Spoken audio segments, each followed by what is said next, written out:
যে প্রেমে পাওয়ার আকাঙ্ক্ষা নেই, যে প্রেমে শুধু সমর্পণ, সেই প্রেমই মীরার প্রেম। সেই প্রেমই কৃষ্ণ ভক্তির অমৃত। রাজমহলের রানী হয়েও যে মাটির বাঁশিওয়ালাকে ভালোবেসেছিল, সে নারী সাধারণ ছিল না, সে ছিল প্রেমের অনন্য নাম মীরাবাই। প্রেম যদি সত্যি হয় তবে সমাজ বাধা দিতে পারে, পরিবার আঘাত দিতে পারে, কিন্তু ভগবান নিজে এসে সেই প্রেমকে অমর করে দেন। মীরার প্রেম ছিল না দেহের, ছিল না সংসারের, ছিল আত্মার সঙ্গে পরমাত্মার মিলনের অলৌকিক এক ইতিহাস। রাজস্থানের প্রখর রোদ পোড়া মাটির বুকে রাজপ্রাসাদের ঐশ্বর্যের মাঝে জন্ম নিয়েছিলেন এক কন্যা, নাম তার মীরা। সেই রাজকন্যা, কিন্তু অন্তরে সে ছিল এক অদ্ভুত প্রেম বিভোর আত্মা। শৈশব থেকে মীরা অন্যরকম। খেলনা, অলংকার, রাজকীয় সাজ কিছুই তাকে টানত না। তার চোখ খুঁজত এক বাঁশিওয়ালাকে, তার মন ডুবত এক অদেখা প্রেমকে। একদিন ছোট্ট মীরা দেখল তাদের বাড়িতে এক সাধু এসেছিলেন। সাধুর হাতে ছিল শ্রীকৃষ্ণের এক অপূর্ব মূর্তি। মূর্তিটা দেখেই মীরার চোখ স্থির হয়ে গেল। সে যেন দেখল এ তো মূর্তি নয়, এ যেন তার বহু জন্মের চেনা প্রিয়জন। মীরা মায়ের আঁচল ধরে জিজ্ঞেস করল, মা, এ কে? মা মৃদু হেসে বললেন, ও তোমার গিরিধারী, তোমার কৃষ্ণ। মীরা আবার প্রশ্ন করল, মা, আমার বর কে হবে?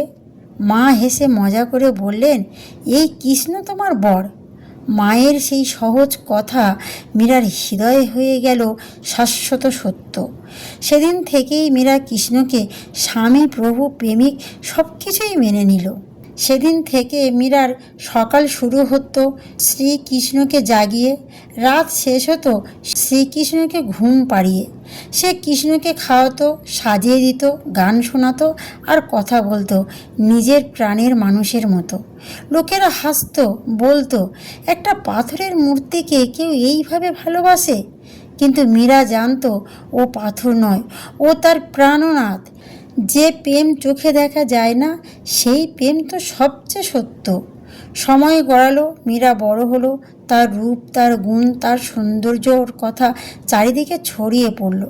রাজপরিবারে ঠিক করলো মীরার বিয়ে হবে মেবারের যুবরাজ ভোজরাজার সঙ্গে।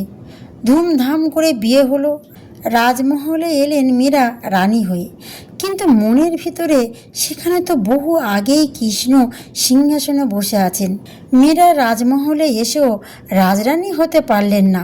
তিনি বললেন, শুধু কৃষ্ণপ্রিয়া মীরা। রাজকীয় সাজে নিজেকে সাজানোর আগে তিনি কৃষ্ণকে সাজাতেন। রাজসভায় যাওয়ার আগে তিনি কৃষ্ণকে আরতি করতেন। রাজপরিবার অবাক হয়ে দেখল, এমন রমণী রাজাকে নয়, সে ভালোবাসে এক অদৃশ্য কৃষ্ণকে। মীরা রাতের অন্ধকারে কৃষ্ণ মন্দিরে যেতেন, সাধুদের সঙ্গে বসে ভজন গাইতেন, নাচতেন, কাঁদতেন, হাসতেন, সবই কৃষ্ণের জন্য। রাজপরিবারের কাছে এটা অসম্মানের ছিল। তারা বলল, রাজবধূ হয়ে সাধুদের মাঝে বসো, এ কেমন আচরণ? মীরা শান্ত গলায় বললেন, যেখানে কৃষ্ণের নাম সেখানেই আমার রাজসিংহাসন। সমাজ বলল মীরা পাগল, কিন্তু ভক্তি বলল মীরা মুক্ত। মীরার কৃষ্ণ প্রেম সহ্য করতে পারল না রাজপরিবার। একদিন তাকে পাঠানো হলো বিষের পেয়ালা। বলা হলো, এই প্রসাদ। মীরা দুহাত জোর করে বললেন, যা কিছু আছে গিরিধারের ইচ্ছায় আছে। তিনি কৃষ্ণের নাম নিয়ে বিষ পান করলেন, কিন্তু অলৌকিক ঘটনা, বিষ অমৃত হয়ে গেল। মীরা হাসলেন, কারণ তিনি জানতেন যার রক্ষক কৃষ্ণ, তার বিনাশ কে করবে। আরেকদিন মীরাকে ফুলের ঝুড়িতে পাঠানো হলো বিষধর সাপ। মীরা বললেন, এ নিশ্চয়ই কৃষ্ণের পাঠানো ফুল। ভক্তি ভরে ঝুড়ি খুললেন। দেখা গেল সেখানে সাপ নয়, শুয়ে আছে এক পবিত্র শালগ্রাম শিলা। মীরা চোখ বুজে কাঁদতে লাগলো, হে গিরিধারী, তুমি আমার কতবার রক্ষা করো।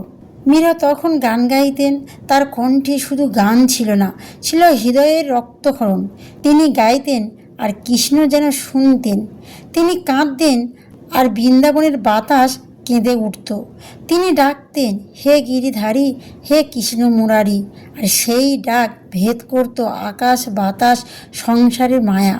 অবশেষে একদিন মীরা বুঝলেন, এই রাজপ্রাসাদ তার নয়, এই সংসার তার নয়, তার ঘর তো বৃন্দাবনে, তার প্রাণ তো শ্রীকৃষ্ণ। সব ছেড়ে তিনি বেরিয়ে পড়লেন বৃন্দাবনের পথে। না রাজমুকুট, না অলংকার, না রাজমহলের অহংকার, শুধু গলায় একখানি একতারা আর ঠোঁটে কৃষ্ণ নাম, চোখে অশ্রু, হৃদয়ে প্রেম।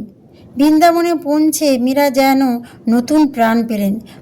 প্রতিটি ধূলিকণায়, প্রতিটি বৃক্ষে, প্রতিটি বাতাসে তিনি কৃষ্ণকে অনুভব করলেন। তিনি দিন রাত ভজন করতেন, এটাই প্রার্থনা, হে কৃষ্ণ, এবার আমার নিজের করে নাও। শেষে একদিন দ্বারকার মন্দিরে মীরা কৃষ্ণমূর্তির সামনে দাঁড়িয়ে গাইলেন, মেরে তো গিরিধর গোপাল দুসরা নাহি কই। ভক্তরা দেখল মন্দিরের আলো ভরে উঠেছে, মীরার দেহ থেকে জ্যোতি বেরোচ্ছে। আর তারপর মীরা ধীরে ধীরে কৃষ্ণমূর্তির মধ্যে লীন হয়ে গেল। না রইল দেহ, না রইল দূরত্ব, রইল শুধু প্রেম। মীরাবাই আমাদের শেখান, সত্যিকারের প্রেম দাবি থাকে না, থাকে শুধু সমর্পণ। সত্যিকারের ভক্তি মানে ভগবানকে পাওয়া নয়, নিজেকে তার কাছে সঁপে দেওয়া। মীরাবাই শ্রীকৃষ্ণকে খুঁজতে খুঁজতে শেষে নিজেকেই হারিয়ে ফেলেছিলেন। আর সেখানেই তিনি শ্রীকৃষ্ণকে পেয়েছিলেন। কারণ যেখানে অহংকার শেষ, সেখানেই ভক্তি শুরু। যেখানে আমি মুছে যাওয়া, সেখানেই কৃষ্ণ এসে দাঁড়ান। তাহলে বন্ধুরা, মীরার মতো প্রেম করতে না পারো, তবু একবার কৃষ্ণকে সত্যিই ডেকে দেখো। তোমার শূন্য হৃদয়ও একদিন বৃন্দাবন হয়ে উঠবে। যে হৃদয়ে কৃষ্ণের নাম জানে, সেই হৃদয়ে দুঃখ বেশি দিন থাকে না। প্রেম যদি মীরার মতো পবিত্র হয়, তবে কৃষ্ণকে পেতে হবে। হে গিরিধারী কৃষ্ণ মুরারি, যেমন মীরাকে বুকে টেনে নিয়েছিলে, তেমনি আমাদেরও তোমার চরণে টেনে নাও। হরে কৃষ্ণ কৃষ্ণ কৃষ্ণ কৃষ্ণ হরে হরে, হরে রাম রাম রাম হরে হরে।